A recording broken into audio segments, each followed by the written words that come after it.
So the Tor browser is a modified version of ESR Firefox. It is configured to route all traffic through the Tor network. Therefore, it improves our privacy and anonymity, and because it routes all traffic through the Tor network, using it we can access Tor hidden services, or what's commonly known as darknet websites. Now, the browser itself is usually patched from all the known vulnerabilities to make sure that it is as secure as possible.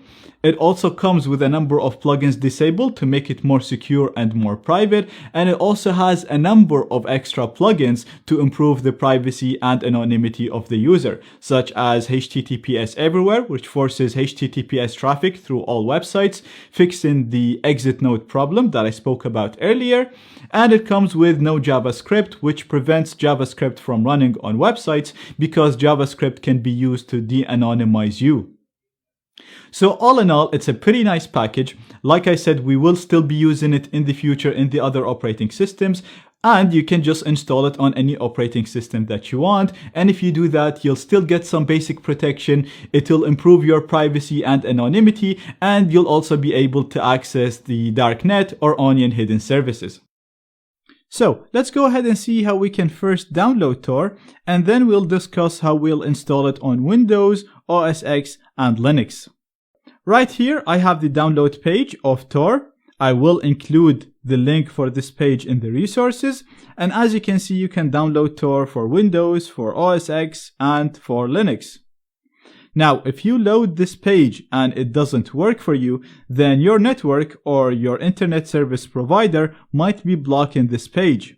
So what I'm going to do is I'm going to include another link, which is the link of the Tor's project repository, where you can download Tor as well. And as you can see, we have links for Windows, OS X, and Linux. It's highly unlikely that this will be blocked because this is part of GitHub, which is a huge platform that contains programs for all sorts of things. So it's highly unlikely that this is blocked. But if this is blocked, if you try to load this page and it still didn't work, then you can use any of the methods listed in here to get Tor.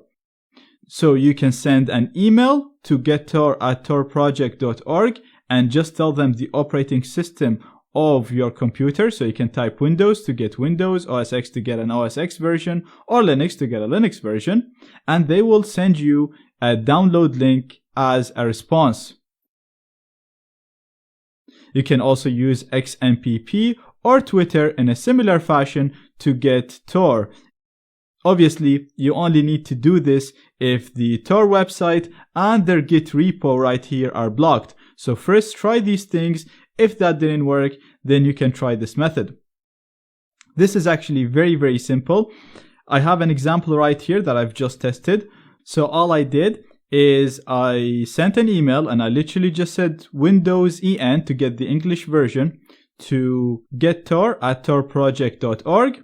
And a few minutes after that, I got it in my inbox right here with 2 download links for the latest version of Tor. So once you download the relevant version to your operating system, you can just double click it and go ahead with the installation process. But I want to show you how to verify the download first to make sure that the file has not been modified before you received it. So right now, just go ahead and download Tor for your operating system. Do not run it. And in the next lectures, I'm going to show you how to install it for Windows, OS X, and Linux. So the next lecture will be for Windows. The lecture after that is going to be for OS X. And the third lecture after this is going to be for Linux. Feel free to skip any of these lectures. Just go to the lecture that will cover your operating system. You won't lose any information if you skip any of these lectures. In this video, I'm going to show you how to properly install the Tor browser and make sure that it was not modified as it was being downloaded.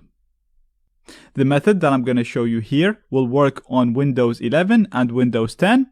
If you want to install the Tor browser on Linux or Mac OS, then skip this lecture as I will cover this process for other operating systems in the next lectures. So first of all, we're going to download the Tor browser from their official website. We're going to scroll down and we want to download it for Windows. and I want to download the English version. And as you can see, we have a 32-bit and a 64-bit version, depending on your processor. Now I have a 64-bit processor in my computer, therefore I'm going to click on the 64-bit. As you can see, it's going to download it here for me. And once the download is complete, it's going to go into your downloads. So I'm going to open up my file manager, and I'm going to go to downloads, and we have the installer right here. Now, just like any other program, you can simply double click this and click on next, next, next, next, and it'll be installed on your system. But because we are trying to protect our privacy and anonymity, it is a good idea to verify the integrity of this file before we run it, to make sure that this file did not get modified as it was downloaded. Because if the file gets modified as it's being downloaded, it could contain backdoors or it could contain code that would render the privacy and anonymity features that this browser offers useless. Because when you download something from the internet, it passes through a number of nodes in which it can be modified. So it can be modified by your internet service provider, it can be modified by your network administrator, and it can even be modified by hackers who manage to intercept the connection. So in order to verify the integrity of this file, we're gonna need to download the file signature associated with it. So as you can see, every single file has a SIG. A SIG is short for signature, and this is a file that the developers create once they package the program, and they create it for us so that we can use it to make sure that the program did not get modified since this file was created. So if this file gets modified in any way, shape, or form, it will break the signature, and the verification process that I'm about to show you will fail. So you want to make sure you download the right signature for the file that you downloaded. So I downloaded this file. That means I should download the signature. So we're going to download the signature. And again, it's going to go into my downloads. So we have it right here. And finally, we need to download the public key for the developers that create Tor. You can download it from their website from here. So if you scroll down, we have the download link in here, so you can click on it. You're going to see gibberish on the page, but that's fine. That's their public key. So we're going to right click this file and save file as.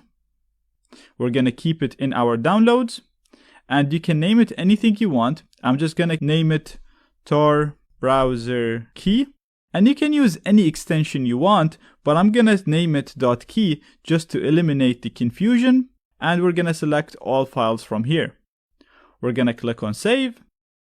And if I go to my downloads now, I have the installer right here. I have the signature file right here. And I have the developer's key right here. So the developers are the people that created the Tor browser and created this file right here.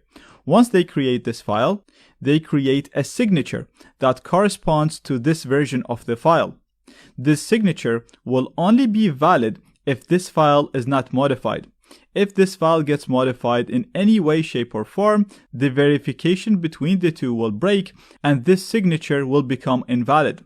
Now, we have a full section about encryption and verification later on in the course, and we will explain how this whole process works in details. But basically, we're going to use the public key for the developers that created this package to make sure that this package did not get modified since they created it and created this signature for it. Now, to do all of this, we're going to need to use a program that does the verification for us. The program is called GPG4Win. I'm going to include the download link in the resources. And to download it, we're just going to set this to 0 because we don't want to donate anything. And we're going to click on download. And that's it downloaded for us in here. We're going to run this program to install it on our computer. And installing it is going to be very, very simple. We're simply going to click on next, next, install, keeping everything to the default settings. Once the installation is complete, again, we're going to click on next. And I'm going to untick this box so it doesn't launch it for me automatically. We're going to click on finish, and the program is installed for us. So we're going to use that program to verify that this package did not get modified. And as you can see, we have the program here on my desktop, or you can find it under your application in the start menu. It's called Cleopatra. So we're going to double click it to start it. And we're going to click on import to import a key. And we want to import the public key for the developers. So we're going to select all files from here. And we're going to select the file with the .key extension. So that's the file that we downloaded from the internet. We're going to click on open and give it some time to import it and verify it. And perfect. Now the developer key, as you can see in here, is the Tor browser developers key, is added successfully to this program, Cleopatra. Next, we want to verify that the installer did not get modified. And we're going to do this by clicking on Decrypt Verify. We're going to select the file that we want to verify. So I'm going to go to my downloads and we're going to select the installer. So this file right here, remember, it's the application. Now, as you can see, we're actually not selecting the signature, but it's going to automatically use the signature that has the same name as the file that you downloaded. That's why it's very important to make sure when you're downloading Tor is to download the right signature file for the right file that you downloaded.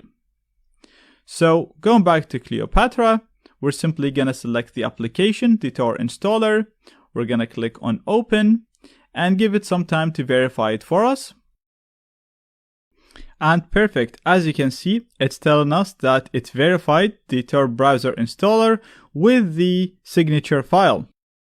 Now you could ignore this part that says the data could not be verified because it's only referring to the fact that the key is not trusted by us. So I can simply right click the key and trust it to get rid of this message. But the main thing that we're looking for is it's saying that the signature is matching the file, and we know that the key is the key of the developers and we downloaded it from the official website.